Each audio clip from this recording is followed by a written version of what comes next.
Good afternoon. Today we have a very prominent guest speaker, Abdelrahman Salah. He is former ambassador of Egypt in Turkey, and he has so many studies in university and a PhD degree about Turkish-Egyptian relations. So when we have very good atmosphere in Egyptian-Turkish relations, we would like to host him here to discuss about positive agenda. But before going to these nice presentations, I would like to give you a short introduction about MURCIR.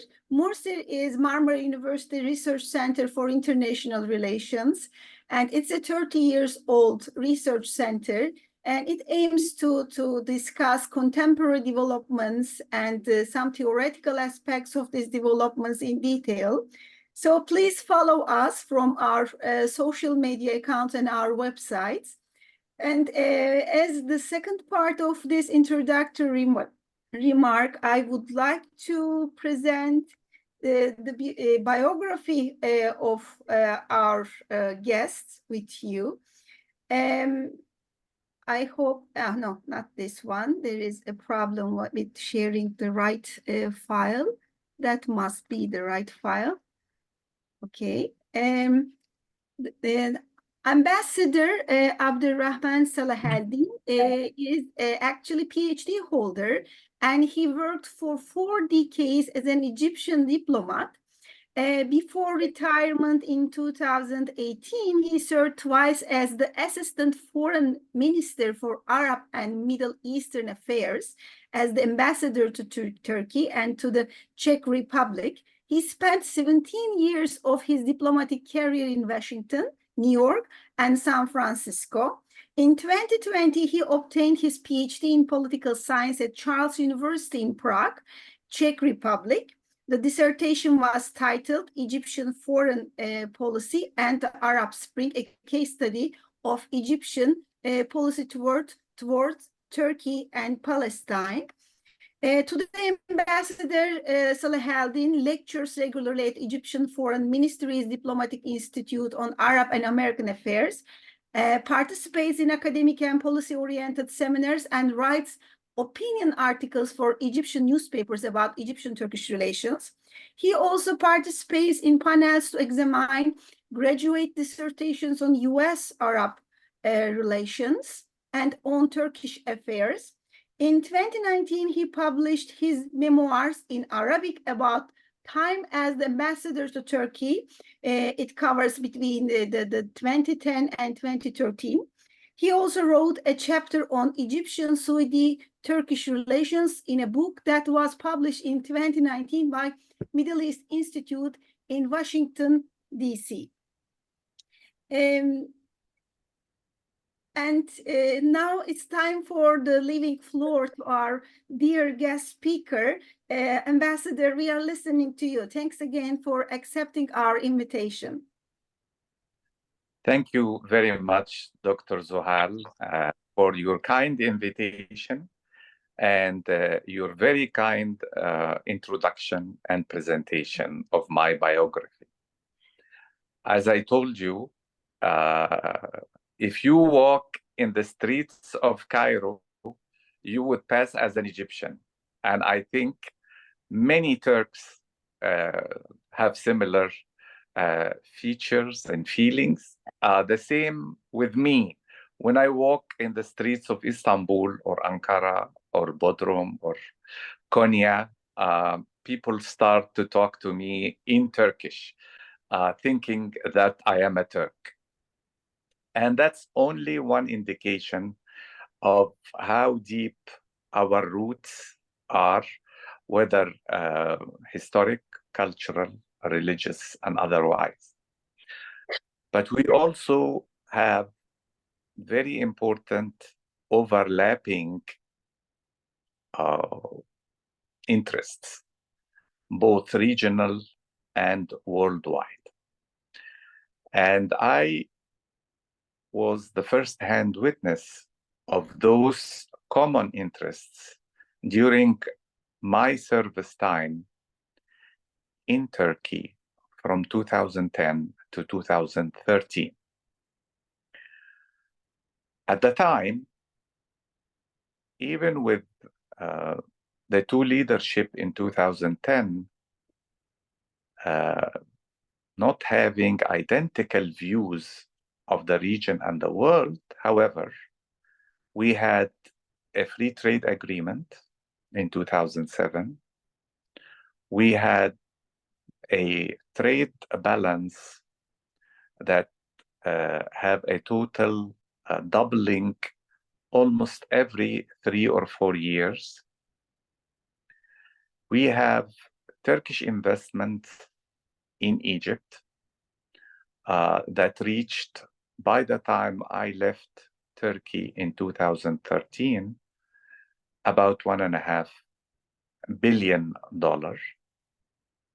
About 200 Turkish industrial investors were in Egypt in 2000. By the end of 2013, we had military-to-military cooperation that is illustrated in joint naval maneuvers, in Turkey hosting the overall of the Egyptian F-16. And we had several joint projects in the field of manufacturing boats, missiles, and other kind of military systems. We also had many joint cultural programs and promotion of tourism between the two countries. Again, by the time I left Turkey, we had about 10 flights a day connecting the two countries. And by the two countries, I mean Istanbul to many Egyptian cities, Cairo, Hurghada, Sharm el-Sheikh, and we were planning even flights to Luxor and Aswan. In the peak of this relationship, we also, the relations have its downside. In 2013, when the Egyptian military backed the popular demand to remove the Muslim Brotherhood from power, this resulted in turning many aspects of the Egyptian-Turkish relationship off, except for the economic relationship. Both countries consciously decided to keep this aspect of the relationship going on. So we kept our trade and we promoted it, doubling it almost from 2014 to 2021. And we kept the preferential treatment that is given to the Turkish businesses in Egypt, to the extent that they increased their capital and their projects to exceed $2 billion. And also, they were successful to the extent that they were exporting 50% or more of their production from Egypt to the United States, to Europe, Africa, and to the Arab world, using the duty-free tax treaties that Egypt has with all these countries. I have to think of the turnaround that Turkey did starting 2020, 2021 in terms of regional developments and also in terms of global ones. Regionally, it was quite clear that political Islam groups, parties, and movements have failed to ride the wave of the Arab Spring and to stay in control of the government and power in many Arab nations. On the top of them are Egypt, of course. The second variable was also the fact that the new political regime in Egypt has proved to enjoy the regional support of major regional powers like Saudi Arabia, the United Arab Emirates, other Gulf countries, and also the popular support inside Egypt. And for 6 or 7 years, any foreign observers, including the Turkish ones, it was quite obvious that the government in Egypt is stable and powerful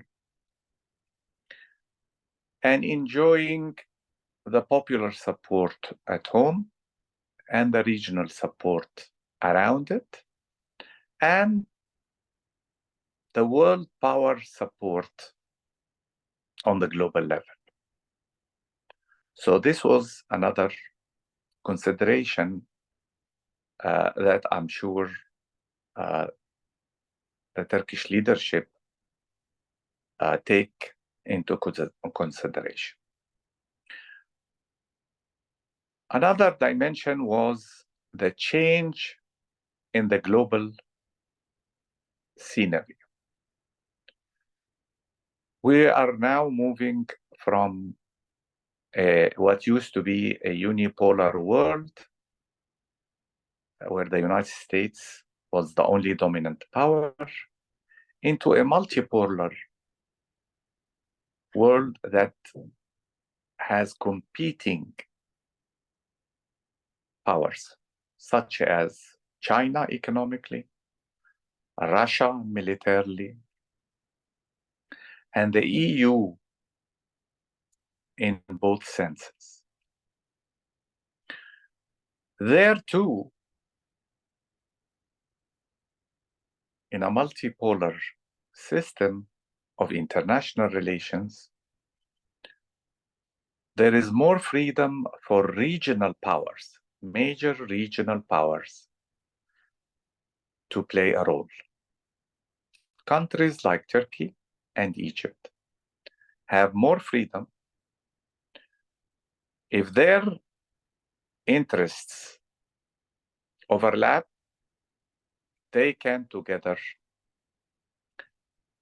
have their own independent foreign policy and achieve the gains and rewards that they are seeking. I used to tell my Turkish and Egyptian colleagues and friends that our two nations are very similar geographically, strategically, and even are very similar in the way we look at ourselves. Both of our nations consider itself a bridge between civilizations, a bridge between continents. In the Turkish case, of course, it is Europe on one hand and Asia and Africa on the other. In the Egyptian case, it is the other way around. It is the Arab, the African nation, and also Asia, because we have an Asian part of the Egyptian territory in Sinai, and Europe that is connecting us with via the Mediterranean. We are connected to both Turkey and Europe. And also the COVID pandemic proved that this strategic location of both Turkey and Egypt have made both countries more capable of overcoming the chain supply crisis, because we both are very close to European market, even with the American market, compared to the Far East, China, or Australia. So the two nations are very populous.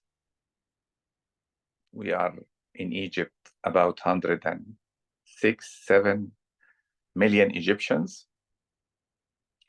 Turkey is about 85 million. Together, we are forming more than 40% of the Middle East population. Also together, we form a very strong economic bloc if we work together. Because together, our GDP is very close to $1.5 trillion. And I mentioned how economic integration can turn the cooperation between these two countries into a very powerful economic entity. Turkey is almost totally dependent on foreign sources to provide it with its energy needs. Cairo is the hub of a network of energy sources, not only in Egypt, but in the Eastern Mediterranean. Also, on the political front, the two nations have almost identical views of regional conflicts, such as the Arab-Israeli conflict. And they both agree that the only solution should be an establishment of a Palestinian state that lives side by side along the state of Israel, and the full Israeli withdrawal from the land it occupied in 1967, including East Jerusalem. However, there are many other issues where the two nations, the two governments, might not have identical views. And their perception of their interests might contradict each other. And I meant to say their perception, because I think that what counts in political science, in politics, and that is changeable. It could be changed. And I will give two very good examples for our audience. One is Libya, where the two nations were very close to have a military confrontation a few years ago when Turkey backed the Western Libyan forces without naming them, while Egypt backed the Eastern Libyan forces without naming them. In order not to make my presentation a very lengthy one, I think you get the picture. And I think when Egypt drew a red line where these Western Libyan forces aided by Turkey should not cross, I think Turkey and its supported forces in Libya respected that red line. But that was only the beginning. As I mentioned before, with the Turkish turnaround in 220, 221, 222, that was not only toward Egypt, it was toward the Saudi Arabia and the United Arab Emirates.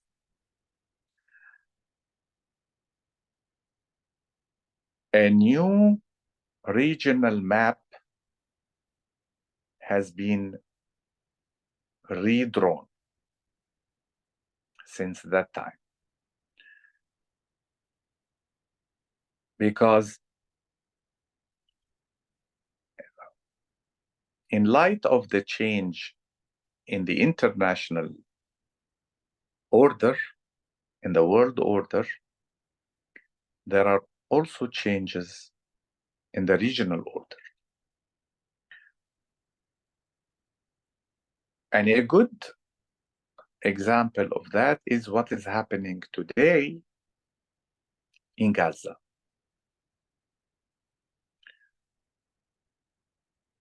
Because what used to be basic facts of regional and international politics a year ago, or maybe 6 months ago, has been challenged today, not only by the majority of the Arab and Muslim population, but by the majority of the world public opinion. And I'm here talking about the Israeli occupation of Palestinian land since 1967.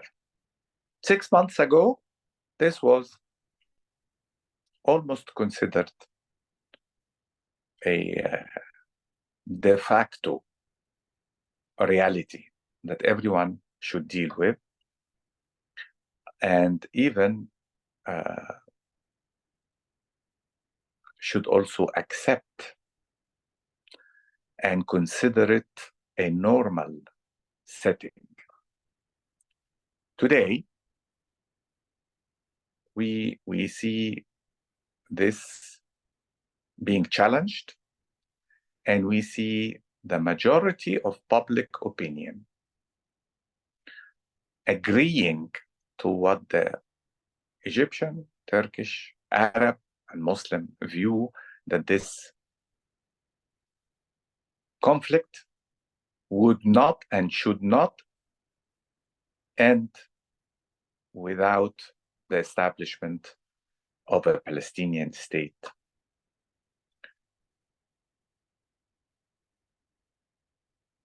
This is why I consider this new international system and this newly formed regional order as a great potential for Egyptian, Turkish closer cooperation in all areas. And I'm going to suggest few pilot projects, if I may, in each area. I would start with the most difficult one, the Eastern Mediterranean, cooperation with the Eastern Mediterranean. I can definitely see an Egyptian role in mediating some kind of understanding between Turkey, Greece, and Cyprus with the help of the United States and other Western nations, and some gas companies as well. And this understanding would lead to giving Turkey an agreed share of the resources in the Eastern Mediterranean with the consent of everyone. I'm not here talking about renegotiating agreements that are 100 years old from the time of the Ottoman Empire or immediately afterward. And this is would be a futile exercise. But Egypt have given a very good example to that when we negotiated a demarcation of our naval and maritime borders with Greece. We made that conditional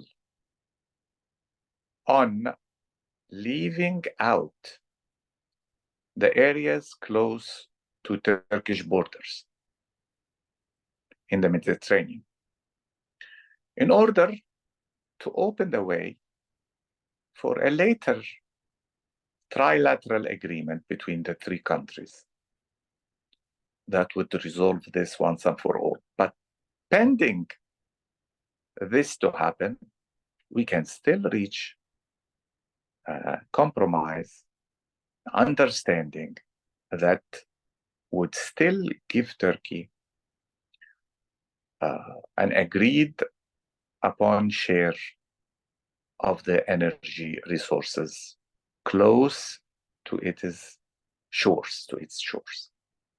And we have a good example here, the Lebanese-Israeli agreement that was done without even the two nations having diplomatic relations. In the Turkish-Greece example, they have not only diplomatic, but trade and otherwise good relations. We can build on that. Egypt is uniquely positioned to play that role. Libya is another very good example where the two nations have keen interest for the stability of Libya. And I think during the Egyptian President El-Sisi visit next month in April, I think the two countries, the two governments can reach some understanding that would help both sides in Libya, the East and West, to reach a compromise that would enable the formation of a unified Libyan government that controls all of the Libyan territory and resources.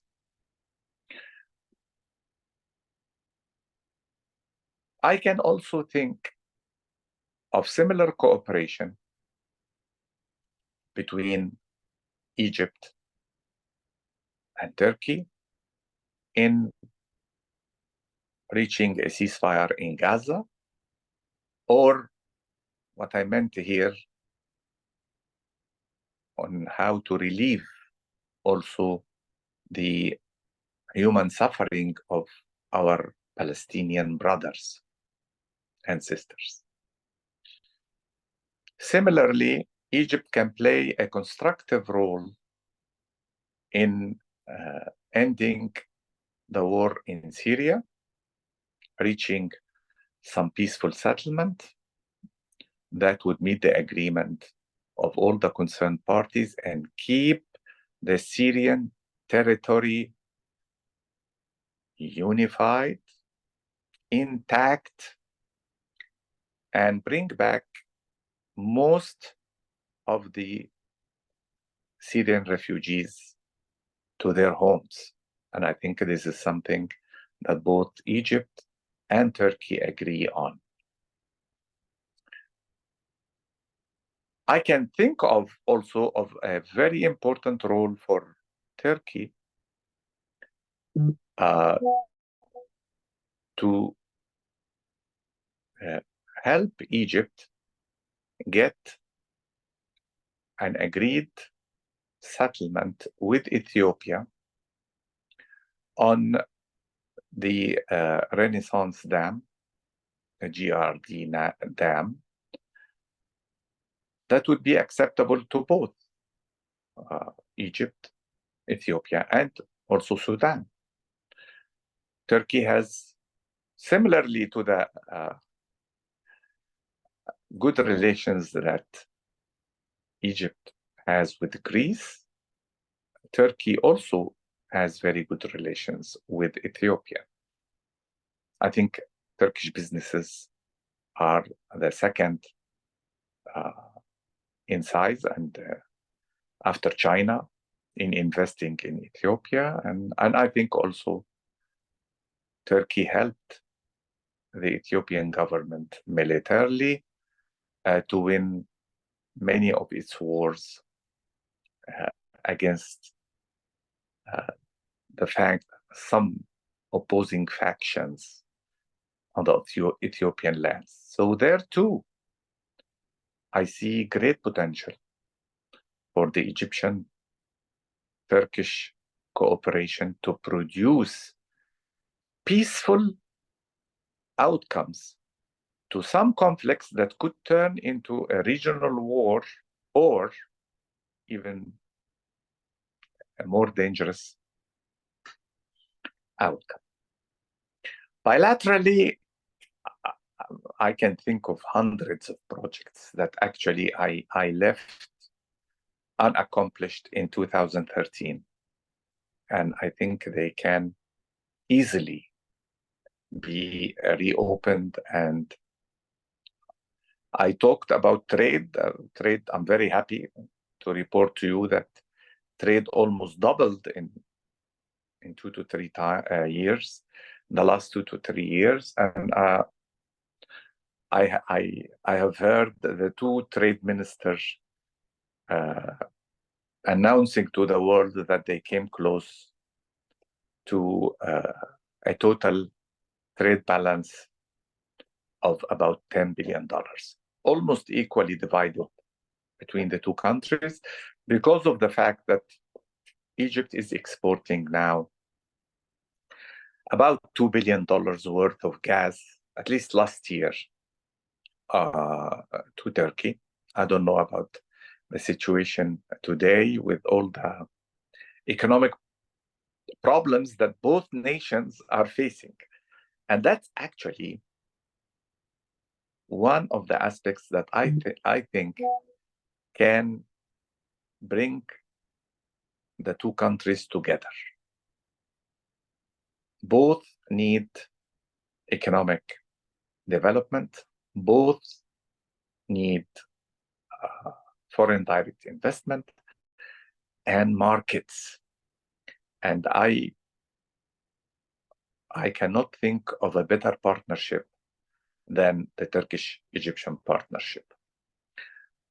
When I left, there was many unfulfilled projects in the areas of clean energy, in recycling or management of waste, in transportation, automotive industries, and many also military-to-military cooperation projects that were pending. I think we can revive all of these projects and launch them during the next visit of the Egyptian president next month to Turkey. I have to conclude with another dream of mine.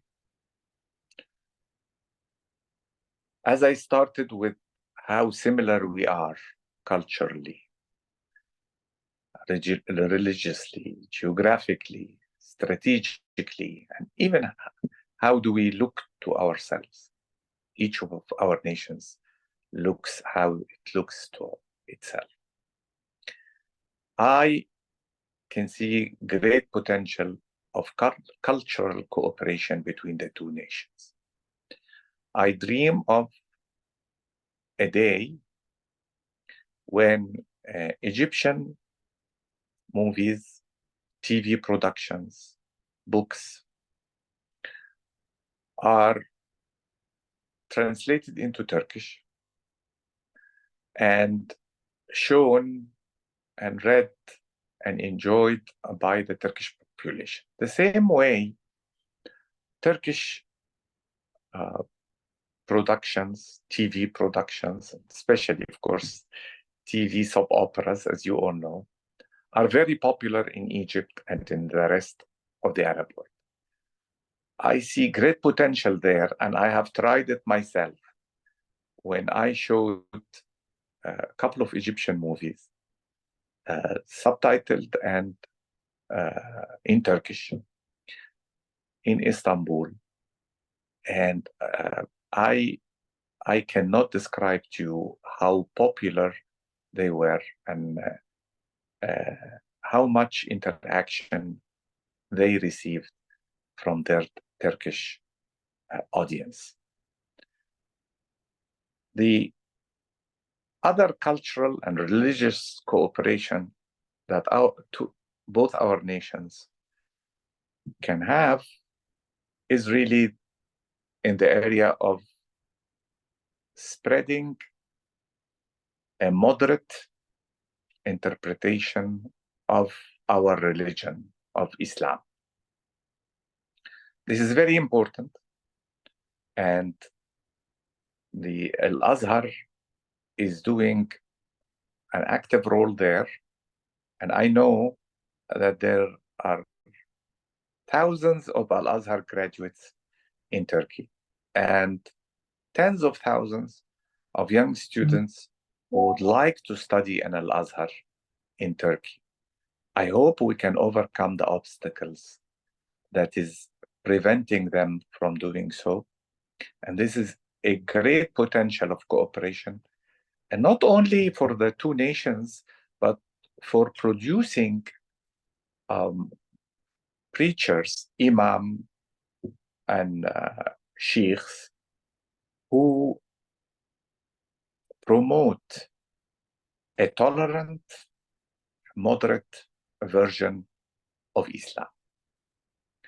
I will stop here at this very optimistic note, and I'll be more than happy to entertain your question.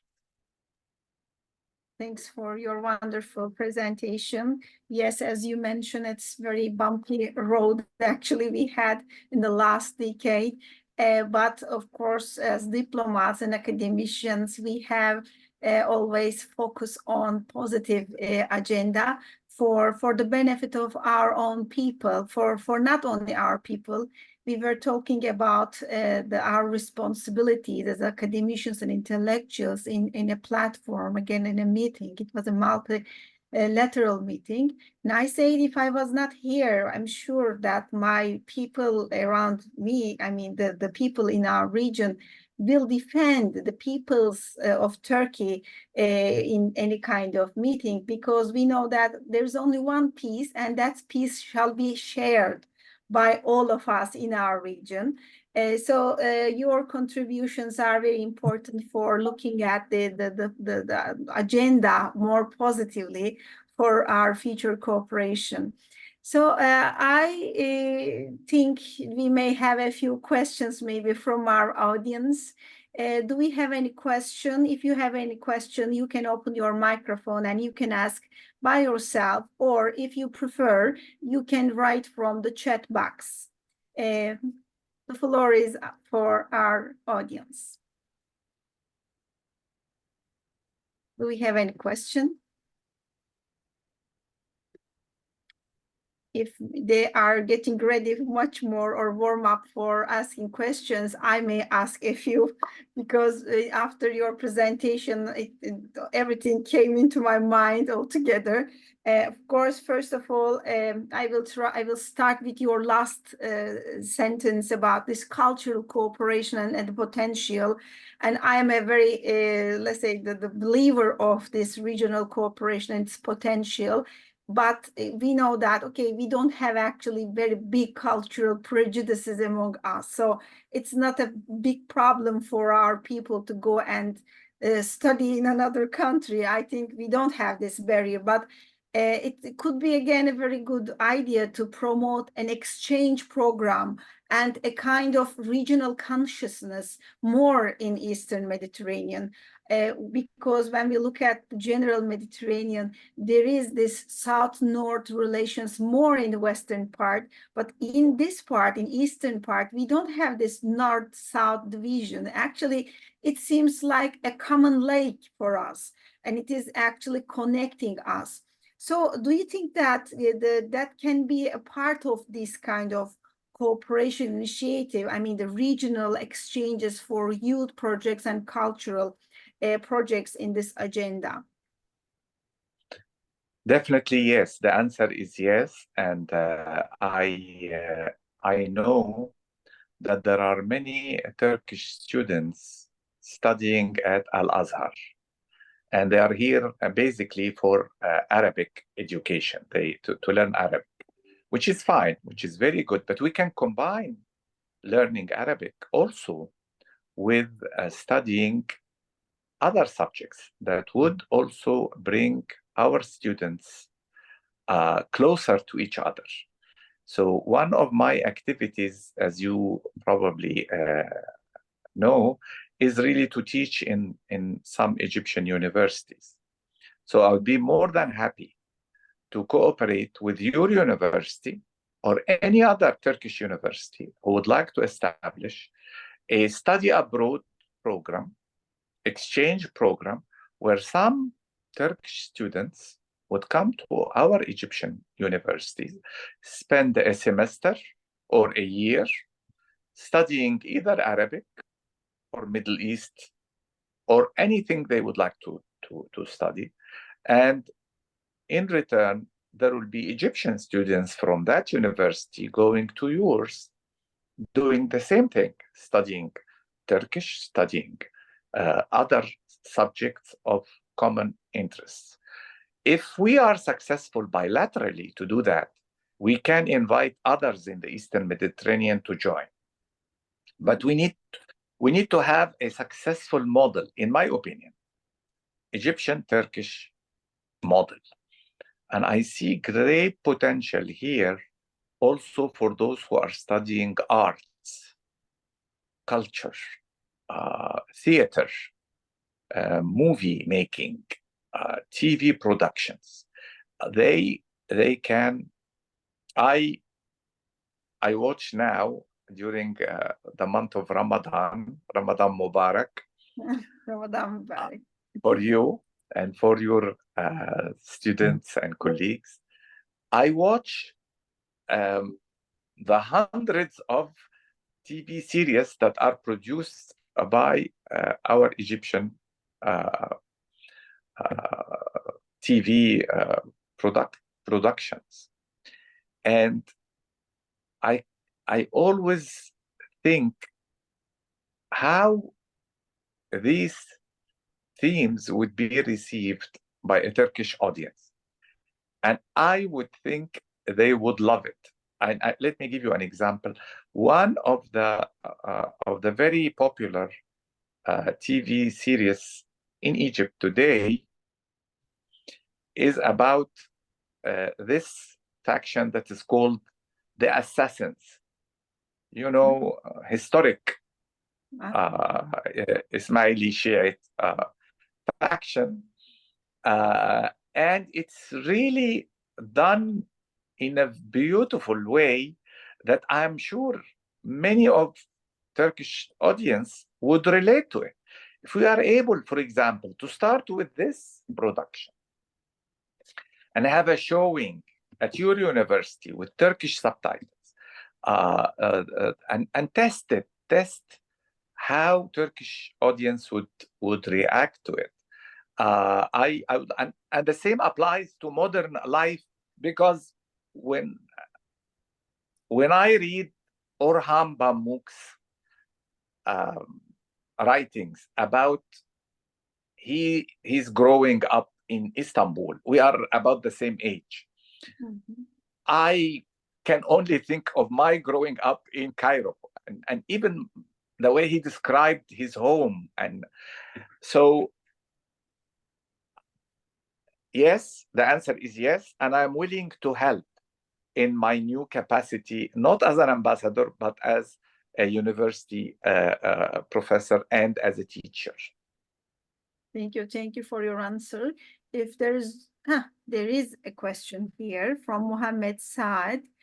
I'm not able to talk right now in library, so I'm writing here, right? But let me to open the chat box to read the continuation. First of all, herkese merhaba. Hello to everyone. I would like to thank His Excellency for this presentation and for Marmara University. My question is, you mentioned that you see a high potential of Egyptian mediation between Greece and Turkey. As I know, Egypt has always refrained any involvement in Turco-Greek disputes, even amid the Egyptian-Turkish Egyptian crisis. Could you please clarify how could that happen? So I understand the question, but I hope I can I do too. Proper way. I do too. No, I understand what he means. Thank you, Mohammed, for your question. I guess it's quite possible. And you are right, yes, Egypt abstained from interfering in the Turkish-Greek disputes when they were escalating. Yes, we stayed away. We didn't want to side with one side against the other. And we were blamed by both, I have to tell you. Each side told us, why aren't you siding with us? Why aren't you backing our position?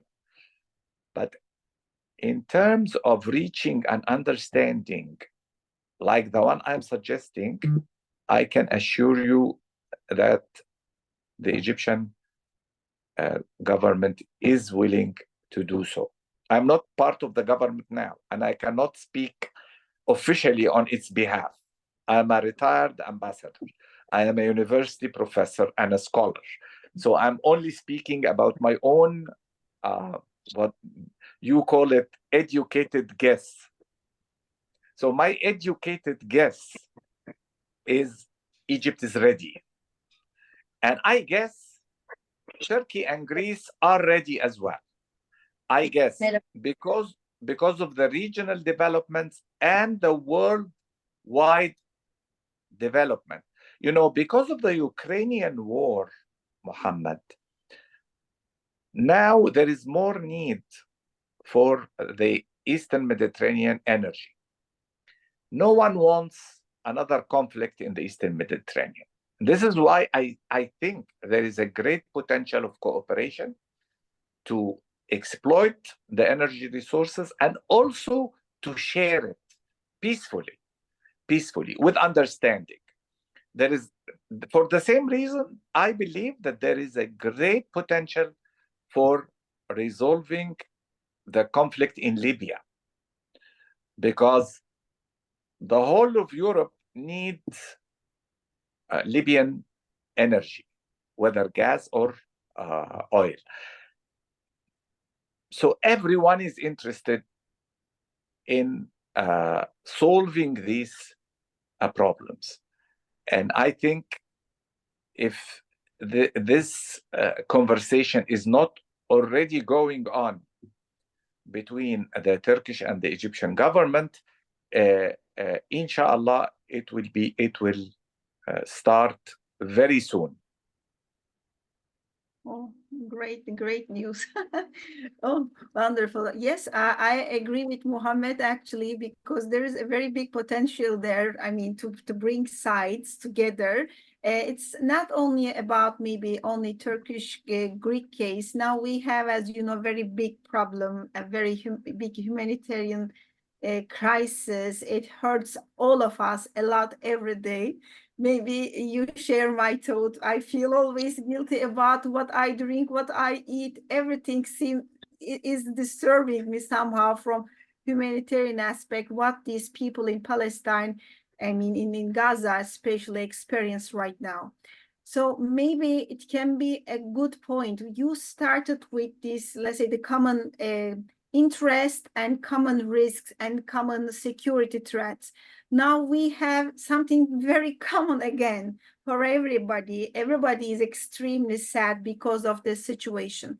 That's why I think there's a potential for Egypt, Greece, and Turkey to act together to do something for our region and for Palestinian children. So why not now? Now it's time to move up, I think. What do you think about that? What can be the result of this next meeting in April for Gaza? This is very difficult question, I know, but I hope a positive answer. First of all, please forgive me for keeping to say Turkey and not Turkey. Because I lived in Turkey when the English word was Turkey. But Turkey is actually the right way to pronounce your country name in Arabic. It is Turkey. It's not Turkey for sure.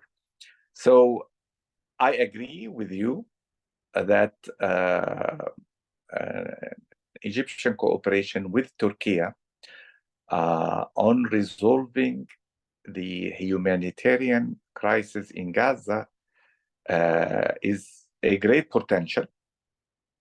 And as you know, this dominated the discussions between the President El-Sisi and President Erdogan in Cairo last month when Erdogan visited Egypt. Most of the discussion was on this issue. And as you know, Egypt received the amount of assistance that Turkey wanted to send to our brothers and sisters in Gaza. And we processed them through the Rafah crossing. But of course, they need to go first to the Israeli checkpoint to make sure that they don't have anything other than assistance to them, and they keep them for a long time. So this is a problem that we need to overcome, and we have the whole world backing us. It is not only Egypt and Turkey who are pressuring Israel to shorten the time needed for checking out those assistance. But beyond the humanitarian assistance, actually, we need to cooperate to put an end to this war. This war needs to stop.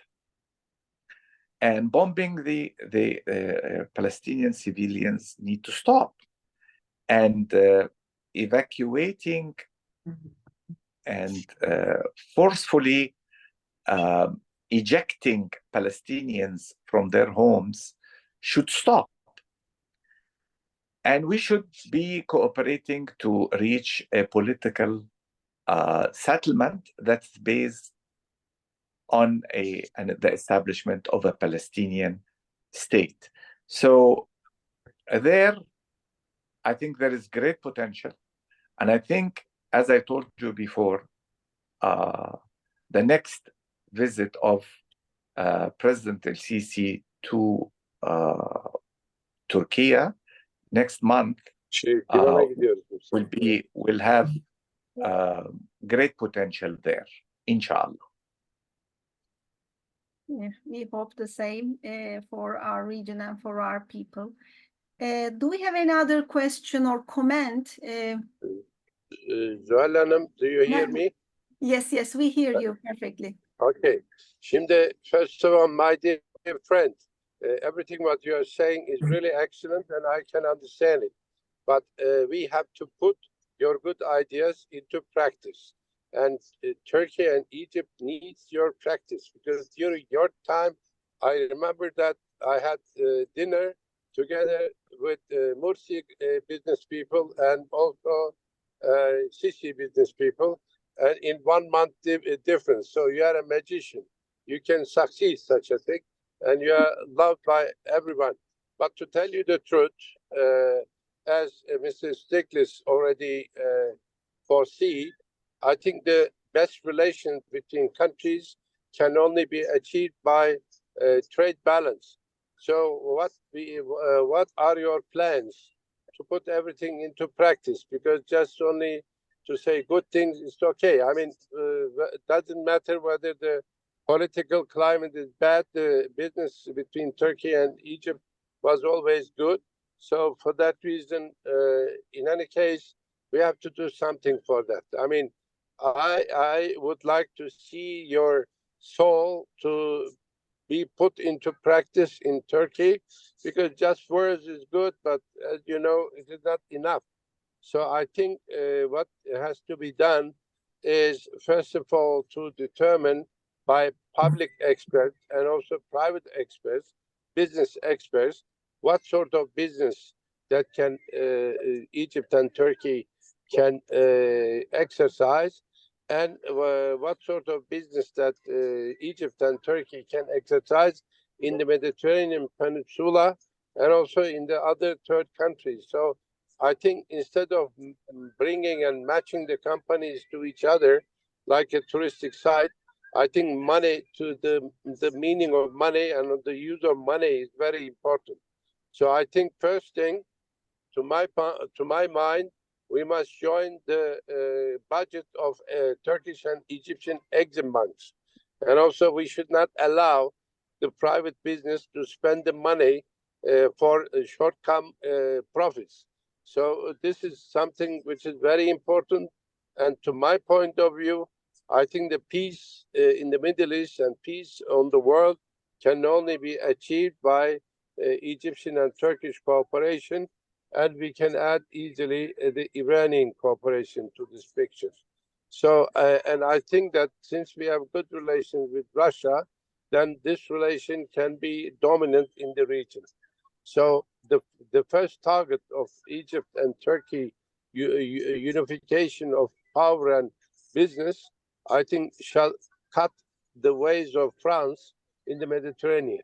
So this will be our victory. This is the main victory. I mean, we cannot stop the French domination in the Mediterranean area, although the Mediterranean is mostly a Turkish and Arabic area, then it will be not useful. So for that reason, please do your best to bring an intelligent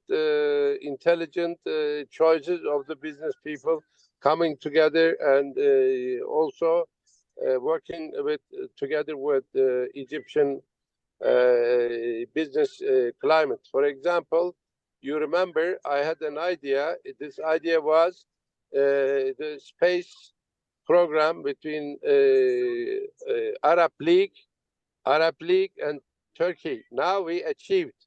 We made the application. We are working on that.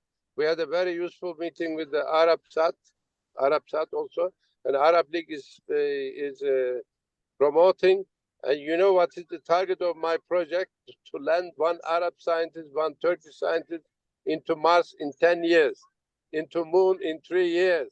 And this is the Turkish TÜBİTAK and Space Institution. So I'm working, my dear friend. I mean, I'm not giving any Thank you. speech, but I'm working. Now it became a very solid, and everybody was very happy with that. We even prepared the project for Arabsat bureaucrats to present it to their headquarters. You see, so Thank you, we Salim need, Bey. I need your warm hands in the land. So you are not Inshallah. you are not Inshallah. just only a speaker, but I know that you are a great practitioner, and I'm sure that you will bring all the business people together and to do the right business. This is very important. I mean, not to allow them to spend money for everything, but I think you are the right person, and you are the CEO of business between Turkey Thank you and very much, Salim Bey. Thank you. Salim Bey Ibrahim Oglu is a very good friend of mine and a good also business partner for the Egyptian-Turkish relationship. And I love all the ideas that he suggested. And let me give you some good news. One is the cooperation between Turkey and the Arab League is going to resume soon, because now there is no political problem between Turkey and any of the major Arab countries such as Egypt, Saudi Arabia, or United Arab Emirates. That is gone.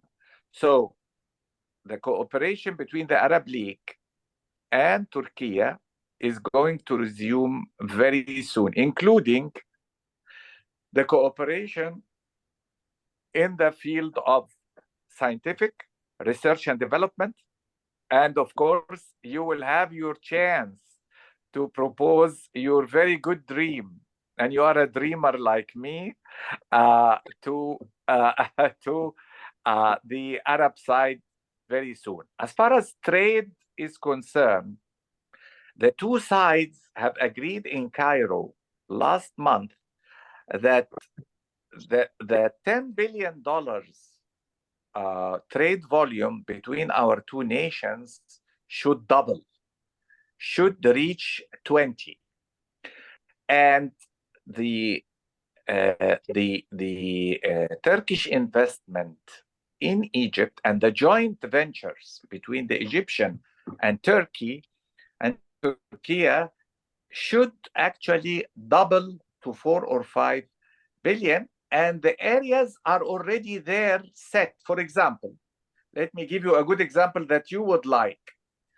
Turkey is now trying to launch a major project to produce electric cars. Mhm.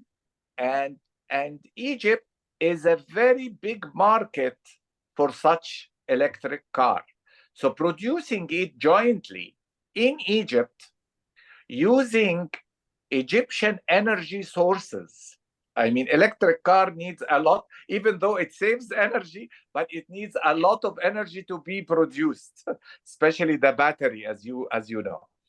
So starting a facility, Egyptian-Turkish facility, here would be a dream project for me, for Salim Bey, and for you, Zuhal Hanem, if we can start. As far as culture, because he's also concerned with culture and culture projects, we would like to resume. There was an association of political science scholars, Turkish Arab political science scholars, and the Arab branch was based in the Faculty of Economics and Political Science of Cairo University, of which I am a proud graduate. Why don't we resume that? Why don't we have a major academic conference about Egyptian-Turkish cooperation in the academic field on the side of President Sisi's visit to Turkey? And Marmara University could play host to such a conference.